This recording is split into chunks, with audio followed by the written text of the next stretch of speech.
Hey Rishi, this is Tommy Bryson. How are you? Pretty good. How about you? I'm doing good, man. Just want to let you know this call is gonna be recorded and potentially uploaded. How can I help?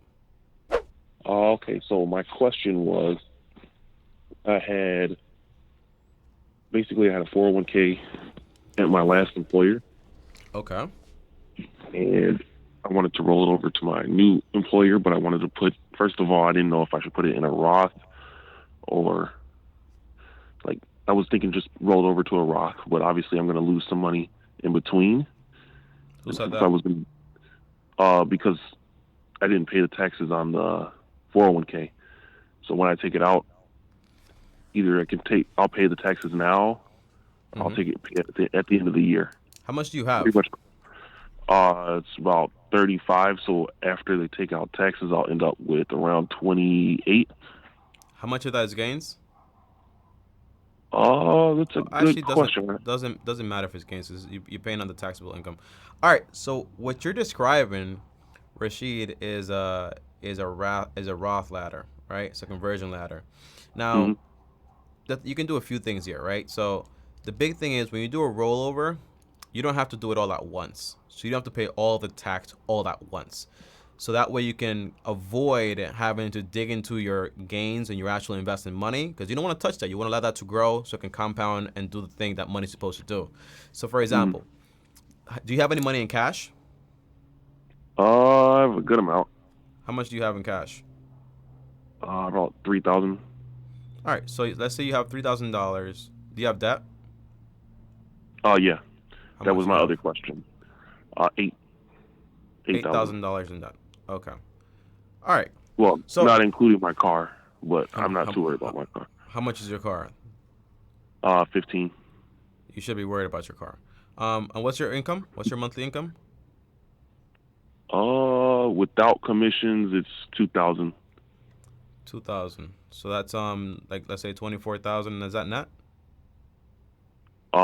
Yeah. So you have more than half your income into cars. So okay, here's what this sounds like to me, right? And let me know, Rashid.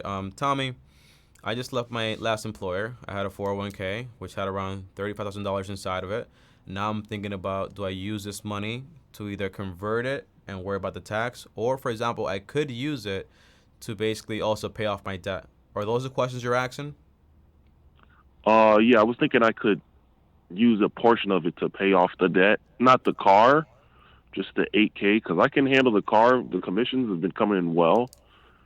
Uh, but How just long were with you jobless when you left the last job?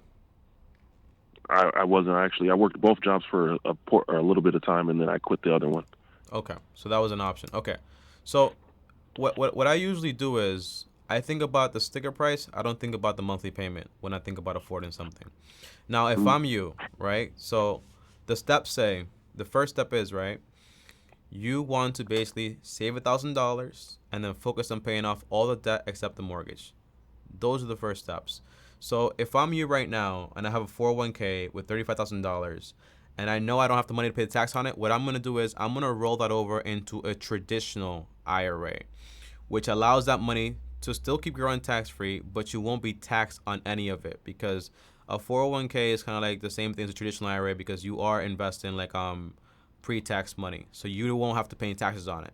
But obviously, the more it grows and the more it grows, eventually, when you do convert that into the Roth, you'll pay taxes there. But by the time that happens, you'll actually have the money in savings. Does that make sense? Uh, If it doesn't, let me know if it kind of. doesn't make sense. Let me tell you again then, right? So you have your 401k, right? Mm-hmm. And you have a traditional IRA, which is invest in pre-tax money, and you have a Roth IRA, which is invest in like post-tax money. Like you pay the tax on it, it grows tax-free. You never pay tax on it because you're investing money you already pay tax on. The money that you don't pay tax on and you deduct it from your taxes, that's a traditional IRA also, or a 401k. You also have, for example, a Roth 401k where you basically invest also your post-tax money. So what you're doing right here is you can convert your 401k into its traditional IRA format, which is still pre-tax money, which means you will not have to pay tax on it, like to actually do that rollover. Make sense now? Okay. You only So, have to pay tax when you're doing, for example, when you're going from pre-tax to post-tax. But because you're going from pre-tax 401k to pre-tax traditional IRA does not matter because they're both matched. Make sense? Okay, and then I can transfer it later and I won't lose anything? Yes, that's what I'm saying. So here's what I would say, right? If I'm you and I don't have this money, first of all, get the idea out of your head to take this money out because the penalties are crazy, right? So erase that. That money does not exist. So that's why usually you say you don't start investing until you're debt free and stuff like that because this stuff happens. So if you have that, this is what I would do if I were in your shoes. So if I have that $35,000 in there, I'm gonna roll it over into traditional IRA. And then with my $3,000 in cash, I'm gonna take $1,000 and put that in a separate account and call that, for example, my mini emergency account. With the rest of the money, $2,000, I'm gonna grab that money and pay off the highest APR debt. So I use the Avalanche Method, right? So that means I'm gonna organize my debt from the highest APR to the lowest APR. APR basically means which credit card or which debt is charging you the highest interest. That's what you're looking at. So in this case, your debt, $8,000 and also $15,000 adds up to like around $23,000, right? Do you have credit cards and that stuff in that? The 8,000 would be credit cards, yeah. Yeah, so credit cards are usually like 24%, right? So most likely, Yep. you probably have the highest APR there. So you start to organize those credit cards with the highest APR, and you start to put all of your extra money towards paying that off, and you don't invest anything at all. Make sense? Because if you're paying somebody 24% and you're making 10% to 8%, for example, from the stock market, you're not going anywhere. That's the idea. And you have a few options here with the car, right? You can, and by the way, to make sure this happens, right, Rashid, because I can tell you're somewhat frugal because you do have $3,000. So that means you have figured out a way to save money. But if you become just a tiny bit more stingy like I am, kind of crazy, and you say, well, let me organize my budget, right? And you say, okay, I have shelter, utilities, groceries, and transportation, and you cut out everything you don't need. And if your rent is more than a third of your income, you switch apartments or you rent a room. That way you save a lot more money. All of your extra money can go towards just paying off this debt and clearing it out as fast as possible. That way you're done a lot faster. But with this car, there's always two options with that, right? You either pay it off or you sell it, right? So this car, you drive a $15,000 car, you make $2,000 a month without commission after taxes. I drive a $9,000 vehicle, 2014. Your car is expensive relative to your income and your situation. So what I would say is you have two options here. You can keep the car if you want to, but you got to pay it off. Or you can say, hey, right now you're in a great spot because car manufacturers aren't really doing much. So used car prices are up. So you can potentially cut your losses on this car and then go ahead and buy yourself a used vehicle for like a little dummy car just to get you from point A to point B. What do you sell, by the way? I'm actually a public adjuster. So are you in the public view all the time, or are you like in an office, in a cubicle? We're usually out, like, knocking on people's doors, basically soliciting. Soliciting. What car do you drive? Dodge Charger. Dodge, yeah, so it does not matter. 2019. Yeah. Yeah, that does not matter. Because I was going to say, because some people, they're like lawyers, and they're like, oh, my car matters for my clients. It probably won't matter for you. So there's no excuse. So I would say, it's a nice car, by the way. It's gonna hurt. Yeah, It's gonna hurt. I get it, bro. But I rather you take an L now to then get a big W later, because it's all about accumulating assets. And 5 years from now, that's gonna be a dusty Dodge, and it makes sense to get rid of it now. So if you do get rid of it, and you know what the market value is right now for that car, if you were to sell it? I don't. I'd have to do some research. Okay, you can go to Kelly Blue Book, and you can get an estimate there. And also view Facebook for third-party prices. But if you do sell the car, let's say you sell it for $13,000 or $15,000, you have an extra $2,000 to, for example, pay it off, so that way you're done there, and then you can buy yourself like a little car here and there, like a little $5,000, $7,000 car, Toyota Corolla, and then you're solid. And then you focus on paying off the debt, and then you're good to go. Make sense? Yeah. But again, right? Because let me just for perspective here, because I want you to see like the massive problem that would happen if you, let me just go to my compound interest calculator here, and let me show you what happens, right? So if you have $35,000 invested, right, and you invest the way I invest, which makes you maybe like potentially, I don't know how you invest, but if you are getting like 10-12% a year, You're not putting any money in anymore, and you give this money. Let's say, how old are you, by the way, Rashid? 26. You're super young, bro. Congratulations. Thanks, man. Because you're figuring things out now, and it's a lot better than figuring out when you're 40. So let's say you make 12% on that money for the next 30 years. That's like $1 million. So that's the cost of like taking that little amount of money right now. $35,000. You never put any money in at 12%. You get $1 million in 30 years. So you don't Mm. want to touch that money.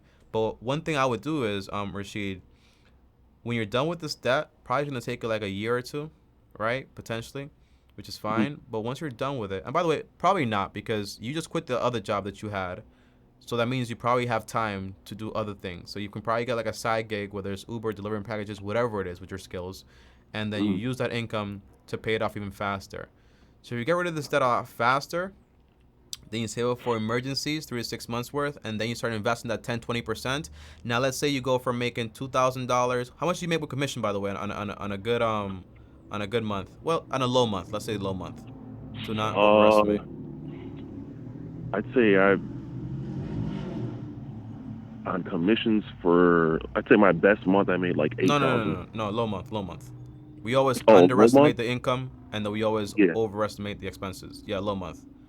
Okay. Low month would be if I didn't get in commission. I'm guaranteed 2,000 Okay, but let's say like an plus. average month. Have you had a few months when you didn't make anything at all? That was when I was starting, yeah, because I was figuring it out. But now, usually, I'd say I at least make 1,200 a week. Okay, let's say you make an extra $2,000 a month from commission, right? Which puts you at $4,000. If you start Okay. investing, let's say 15% of that, because by the way, we do like 10 to 15, 10 to 20% usually like when it comes to investing, and you say, well, I make $4,000. Okay, I'm gonna Okay. grab 4,000 multiplied by 0.15. That's 15%. You're gonna be investing $600 a month. Multiplied by 12. That's around $7,200 a year for the next 30 years, for example, right? Well, now you go from 1 million to almost 3 million. To be exact, $2,994,000, right? So don't think you're missing out on anything. And by the way, when you do pay off this debt, make sure to save some money once you're done with the emergency fund, to then save some money to say, okay, let me transfer that money over from the traditional IRA to the Roth IRA, but let me make sure I already have that cash to pay that tax, so I don't have to dig into that investment, because all the money you taking $1 out of that investment is like taking around like $17 from the future. So it's all expensive, like really expensive when you think about it. So it's Mhm. better to have that money saved up once you're debt free, have an emergency fund, and then you say, I'm gonna pay that money towards that the difference with the taxes, and then just roll it over normally. Okay, Okay. that's the idea, man. But I'm super pumped for you, man. You just like have like nothing holding you back on us. It's just a car, and I know that's gonna be hard to get rid of that car. Yeah. I know how it feels, man. But it's trust me, it's worth it, bro. I was gonna buy like a $22,000 car, and I was so pumped about it. And I was like, "Are you crazy? Are you crazy, Tommy?" And then I just ended up buying a Prius. I like my no girls like me with the Prius. My boys make fun of me. It's trash, but it gets me where I need to go. So sacrifices, bro. Sacrifices. Yeah. All right, Rashid. Any more questions? No, that's pretty much it. Awesome, bro. So if you do run into more questions and you want to call me back, this is not a one-time call thing. And it's not like, oh, if you call me back, I'm going to charge you money. No, still the same free thing. If you want to schedule a call, feel free to schedule it, and I'll give you a call. Okay, bro? All right. Sounds good. I really appreciate that. I appreciate you, man. Welcome to the long-term team. Peace out. All right. Peace. All right. All right, guys. So that right there was Rashid, man. And that guy has a good head on his shoulders. Will he sell the car? I don't know. I don't know. When you talk to guys about selling cars, they get a little sentimental, and they get a little nervous. But it's all up to the person. I remember I read this example. It was from Peter Lynch. Guy's like a millionaire, like 100 million or whatever. And he's like, there's two people. You have Sally and you have Big Belly Bob. And Big Belly Bob bought a nice car, and Sally invested the difference, and she's bought like a used car. And then by the end of the 5 years, when the car was done paying, Big Belly Bob had this runny over, scratched up, dent up, smelly car that used to be cool but is no longer cool, while Sally now had a good investment account. And although Big Belly Bob wanted to talk to Sally, well, Sally went with a real estate agent that she had an investment account. Kind of crazy, but super true, right? So that's the idea. Learn to take L's right now while you can, because we're all super, like this guy's super young, 26 years old. Take the L right now. Even if you're 40s or 50s or 60s, take the L now so you can live tomorrow, right? It's like that. Where's my painting? It's up here, right? Don't quit now, suffer now, and live the rest of your life like a champion. That was by Muhammad Ali. So that's the idea, guys, okay? Fairly simple. And whenever it comes to taking your investments to pay off debt, don't do it. Don't do it. I would pause all investments for sure, but don't do it, because there's a penalty of 10%, there's the taxes and everything like that, so it really doesn't make any sense. And there's also the compound interest and the opportunity cost. It doesn't make any sense. So I usually recommend don't do it, don't do it. And I wouldn't be mad, for example, if Rashid said, well, Tommy, if I do sell this car and I get into debt to buy, for example, a $5,000 car, would that be fine? I'll say yes, because you're trading $15,000 worth of debt for $5,000 worth of debt. And you can pay that off a lot faster. I should have told him that. I'll probably text him right now and tell him that, okay? But that's the idea. I'll see you guys next time. Thanks for watching. As always, like, subscribe, hit the bell so you're notified. If you want to join me on the next episode, feel free to do so. The link is down below. And all calls are free, by the way. On top of that, what else do I have to promote here? My Instagram, @Tommy Bryson. More content here. My face is here. Click it, subscribe. Peace out. Long-term team, out.